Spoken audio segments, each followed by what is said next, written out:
Well, 6 months ago, if there was any talk around about changing the Prime Minister, it would have been dismissed straight away. Even 48 hours ago, it would have been looked as a little sidelight, but nothing else. But now, right now, after the awarding of a knighthood to Sir Prince Phillip. Well, it's extraordinary. Look, the decision in itself has no impact. Some of these other things Tony Abbott's done that have been unpopular, like paid parental leave scheme, which he did on his own, some of the other moves he's made have had much more significance. But this is like the straw that broke the camel's back. It's almost like he's giving the finger to not just the Australian public, who all can't believe this decision, but also to his own party, because he must have been aware of what the backlash would be to this, and yet he proceeded with it.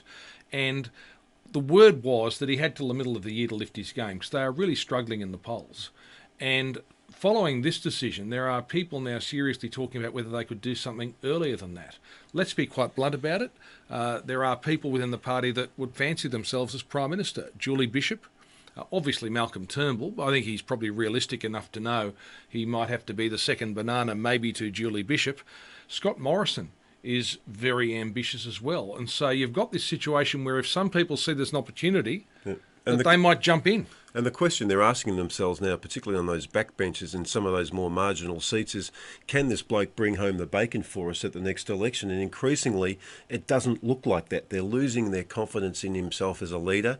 We had one backbencher say yesterday he's not looking for a change in the leader, but he wants a change in leadership. Unfortunately, so far, Tony Abbott has proven to have a tin ear when it comes to listening to the public. The question that's going to be asked, and the interesting thing is going to be whether there's polling done quietly on this question. The question will be asked, is there going to be the same backlash if you change the Prime Minister now to what there was when Kevin Rudd was replaced by Julia Gillard? Now, let's be honest, Julia Gillard ended up winning that election, and she only lost it really because of the undermining that happened during the campaign.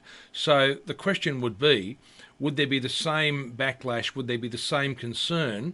Remembering that Kevin Rudd ended up not being all that popular, but he began with a popularity rating up near Bob Hawke's, 70–80%.